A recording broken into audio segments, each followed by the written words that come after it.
अब दुनिया की फटाफट बुलेटिन में आप सभी का स्वागत है और नजर डालेंगे आज की खास खबरों पर। केंद्रीय मंत्री डॉक्टर जितेंद्र सिंह ने कहा, सरकार ने कल दोपहर से सीजेपी के प्रतिनिधियों के साथ बातचीत के लिए 4 फॉर्मल प्रपोजल भेजे हैं। ये हमारे सभी युवा दोस्तों के लिए एक स्टैंडिंग इन्विटेशन है। सरकार आपकी सुविधा के अनुसार किसी भी समय सभी मुद्दों पर बातचीत को तैयार है। बातचीत जेपी नड्डा के ऑफिस या घर पर हो सकती है। धीरे धीरे बातचीत के जरिए हम एक सॉल्यूशन की ओर आगे बढ़ेंगे। अभिजीत दिपके ने दिल्ली पुलिस पर गंभीर आरोप लगाते हुए जंतर मंतर पर हुई हिंसा को लेकर बड़ा खुलासा किया। दिपके का दावा, जंतर मंतर पर शांतिपूर्ण तरीके से अपनी मांग रख रहे छात्रों और युवाओं को तितर बितर करने के लिए पुलिस ने अत्यधिक बल प्रयोग किया। पुलिस की ओर से की गई जल्दबाजी और सख्त कार्रवाई के कारण वहां अफरा तफरी का माहौल बना और हिंसा भड़की। नीट पेपर लीक मामले में प्रदर्शनकारी छात्रों पर पुलिस कार्रवाई और शिक्षा मंत्री के इस्तीफे की मांग को लेकर संसद में हंगामा जारी है। विपक्षी दलों के सदस्यों और इसका विरोध कर रहे सत्ता पक्ष के सदस्यों के हंगामे के कारण दोनों सदनों की कार्रवाई चौथे दिन भी ठप रही। नीट पेपर लीक 2024 के मामले में कथित मास्टरमाइंड संजीव मुखिया को सीबीआई ने दी क्लीन चिट। जांच एजेंसी को इस केस में उसके खिलाफ कोई सबूत नहीं मिला। बिहार पुलिस ने 2024 में नालंदा के रहने वाले संजीव को पेपर लीक मामले में आरोपी बनाया था। सामाजिक कार्यकर्ता अन्ना हजारे भी छात्रों के समर्थन में उतरे। अन्ना ने दिल्ली में विरोध प्रदर्शन कर रहे छात्रों के समर्थन में महाराष्ट्र के अहिल्यानगर में मौन आंदोलन शुरू किया। कॉकरोच जनता पार्टी ने एक्स पर अपने पोस्ट में कहा, सर्वप्रथम आपको युवाओं की मांग माननी चाहिए। धर्मेंद्र प्रधान का इस्तीफा होना चाहिए। भ्रष्ट सिस्टम को सुधारना होगा। सभी छात्रों से माफी मांगनी चाहिए। ये आपके देश के ही युवा हैं प्रधानमंत्री जी, जो छात्रों के भविष्य के लिए लड़ रहे हैं।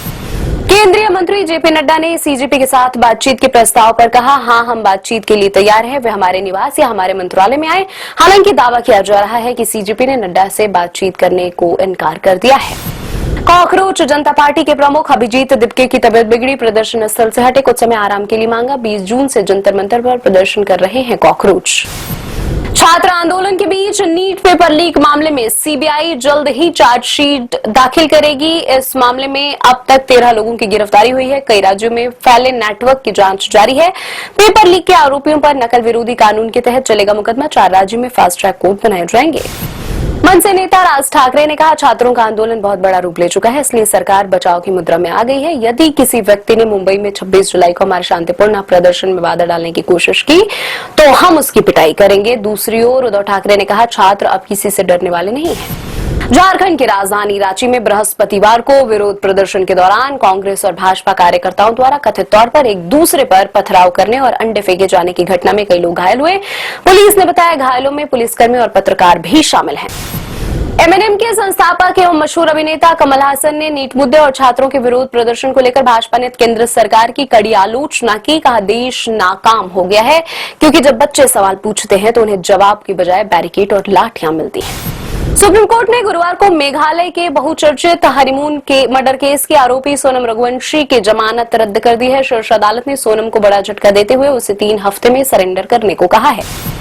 नई दिल्ली ट्रेडर्स एसोसिएशन ने एक अर्जेंट एडवाइजरी जारी की है, जिसमें कनॉट प्लेस की सभी दुकानों, ऑफिस और रेस्टोरेंट को 23 जुलाई 2026 तक शाम 6:30 बजे तक बंद करने का निर्देश जारी किया गया है। इसमें कहा गया है कि यह फैसला एनडीएमसी चेयरमैन और वाइस चेयरमैन की सलाह के बाद लिया गया है। भारतीय जूडो खिलाड़ी अरुण कुमार को प्रतियोगिता के अंतर डोप परीक्षण में विफल रहने के बाद ग्लासगो राष्ट्रमंडल खेलों से हटा दिया गया है। अरुण 73 किलोग्राम से कम वजन में चुनौती पेश करते हैं और उन्होंने पिछले महीने किंगदाओ ग्रांप्री में हिस्सा लिया था। इंफोसिस के निदेशक मंडल ने आशीष कुमार दास को मुख्य कार्यपालक अधिकारी यानी सीईओ नामित किया है। दास 1 अप्रैल 2027 से जिम्मेदारी संभालेंगे। शेयर बाजार में लगातार चौथे दिन गिरावट। सेंसेक्स 364 अंक टूटकर 76,391 अंक पर हुआ बंद। निफ्टी भी 127 अंक फिसलकर 23,870 अंक पर हुआ बंद। डॉलर के मुकाबले रुपया भी टूटा। सनी देओल की बंटवारा 1947 को मिला सेंसर बोर्ड से सर्टिफिकेट। बिना किसी कट के सीबीएफसी ने फिल्म को किया पास। 14 अगस्त को सिनेमाघरों में रिलीज होगी बंटवारा 1947।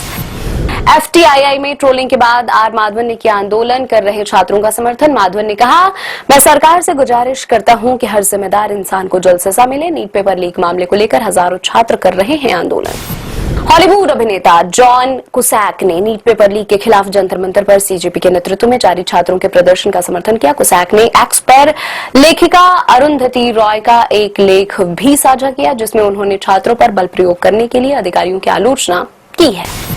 ये थे आज की फटाफट बुलेटिन। ऐसे ताजा अपडेट्स के लिए बने हमारे साथ, यानी कि विजिट करें वेब दुनिया पर।